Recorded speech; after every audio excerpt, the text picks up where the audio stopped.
देखिए, चंदा तो इन्होंने चोरी किया है। पहले भी एक बार चंदा कितने हजार करोड़ इन्होंने इकट्ठा किया था, उसका ना कोई ब्यौरा आज तक मिला। वो चंदा कहाँ गया, कहाँ जमा है, किसकी जेब में है, वो सब तो किसी को पता ही नहीं किया है। जी, आशीर्वाद लेने जाएंगे, क्या लगता है? क्योंकि बिल्कुल लोगों की आस्था राम मंदिर के प्रति है। हम लोगों ने, मैंने खुद चंदा राम मंदिर के लिए दिया है, लेकिन उस चंदे का हुआ क्या, वो कहाँ गया, ये तो पता होना चाहिए।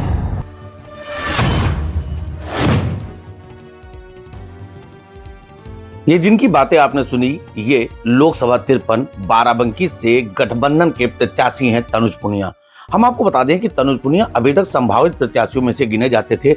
बाराबंकी की सीट को लेकर समाजवादी पार्टी और कांग्रेस में गठबंधन हुआ है और इस इंडिया गठबंधन के तहत तनुज को बाराबंकी लोकसभा 53 से प्रत्याशी बनाया गया है। प्रत्याशी बनाए जाने के बाद से ही इनके तेवर बदल गए हैं, आक्रामक हो गए हैं। ये भारतीय जनता पार्टी पर हर प्रकार से हमला कर रहे हैं और किसी भी प्रकार से किसी मुद्दे को छोड़ना नहीं चाह रहे हैं। इलेक्टोरल बॉन्ड को लेकर जिस प्रकार से तनुज पुनिया ने बीजेपी पर हमला बोला, आइए पहले सुनते हैं क्या कुछ कह रहे हैं तनुज पुनिया। देखिए, ये आज़ाद भारत में सबसे बड़ा घोटाला, चुनावी जो इलेक्टोरल बॉन्ड्स की जो बात करें, 2018 में भारतीय जनता पार्टी ये स्कीम लेके आई थी। और जबकि चुनावी चंदा लेने के लिए पहले से स्कीम थी, जैसे कि कांग्रेस पार्टी के ज़माने में ये स्कीम रही थी कि 3 साल तक कोई कंपनी अगर मुनाफा कमा रही है और 7.5% की कैप लगा करके उससे आप चंदा ले सकते थे।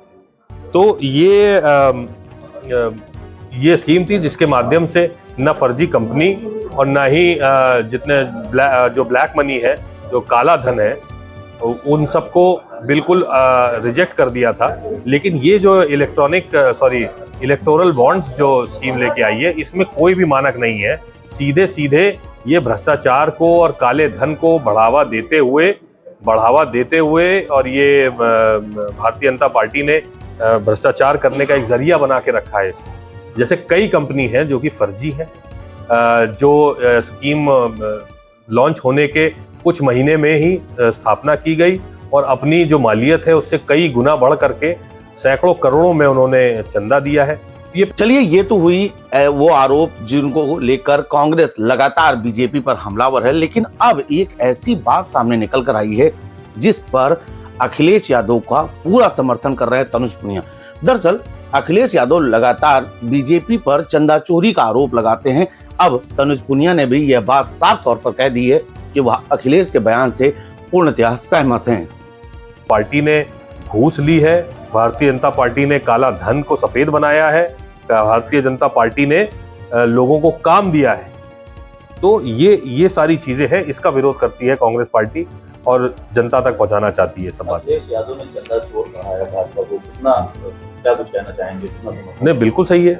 जैसे कि मैंने कहा कि संवैधानिक संस्थाओं पे इन्होंने दबाव बना करके लोगों के ऊपर रेड पड़वाई है, एक तरह से धमकाया है कि तुम हमें चंदा दो, नहीं तो हम आपको जेल में डाल देंगे। ईडी और सीबीआई की रेड पड़ी रहेगी, जेल कुछ मिलेगा भी नहीं तो भी काम धंधा चौपट रहेगा कई महीनों सालों तक, जब तक के पूरा मामला सुलट नहीं जाता। भाजपा के तमाम नेताओं का मानना है कि जो राम मंदिर को लेकर चंदा गया था जी, उस पर अखिलेश यादव भाजपा पर तंज कस रहे हैं, क्या कुछ कहना चाहेंगे? देखिए, चंदा तो इन्होंने चोरी किया है।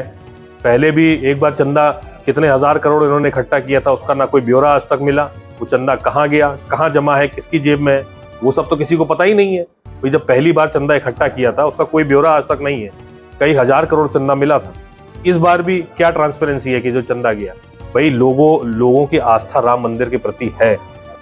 चलिए, तनुज पुनिया यही नहीं रुके, उन्होंने साफ तौर पर भी यह भी कहा कि उन्होंने भी राम मंदिर में चंदा दिया था। उनका चंदा कहाँ है, यह वह जवाब चाह रहे हैं और कहीं ना कहीं बीजेपी पर एक बड़ा आरोप लगा रहे हैं। हम लोगों ने, मैंने खुद चंदा राम मंदिर के लिए दिया है, लेकिन उस चंदे का हुआ क्या, वो कहाँ गया, ये तो पता होना चाहिए। तो ये सब है, ये चंदा एक बार चुरा चुके हैं, दूसरी बार तो कम से कम इनको ट्रांसपेरेंसी रखना चाहिए। लोगों की आस्था के साथ इस तरह खिलवाड़ करना ये कोई अच्छी बात नहीं है। बाराबंकी की दरियाबाद विधानसभा जो आंशिक लोकसभा अयोध्या हो जाती है और आंशिक बाराबंकी में रहती है, ऐसे में एक सवाल तनुज पुनिया से जब हमने ये भी पूछा कि क्या आप भगवान राम के दर्शन करने जाएंगे, क्या उनका आशीर्वाद लेने जाएंगे, इस पर तनुज पुनिया ने कहा कि वह राम मंदिर पहले ही दर्शन करने जा चुके हैं और निश्चित ही यदि उन्हें जीत मिलती है तो एक बार फिर वह आशीर्वाद लेने जाएंगे। तो जी बाराबंकी की एक विधानसभा है दरियाबाद, आंशिक लगती है अयोध्या में, आपने चंदा भी दिया है जी आशीर्वाद लेने जाएंगे, क्या लगता है कि जी बाराबंकी बिल्कुल। से जुड़ी हुई लोकसभा है? नहीं, मैं गया हूँ, अयोध्या गया भी हूँ। हमारे प्रदेश अध्यक्ष जी के साथ वहाँ पे सरजू स्नान किया गया था और फिर उसके बाद दर्शन भी किए, हनुमानगढ़ी भी गए थे, तो वहाँ जाके दर्शन भी किए हैं और जीत के लिए प्रार्थना भी की है वहाँ पे हम लोगों ने। और हम लोग को तो आस्था का सवाल है, राम मंदिर तो जाएंगे ही, अपने क्षेत्र के अपने बहुत सारे कार्यकर्ता भी गए हैं, हम लोग दोबारा जाएंगे। लेकिन यही है कि कम से कम साफ साफ लोगों को पता होना चाहिए, भाई लोगों को आस्था का सवाल है। हर किसी ने चंदा दिया है, गांव गांव में एक एक जिसकी जितनी हैसियत थी उसके हिसाब से उन्होंने चंदा दिया है।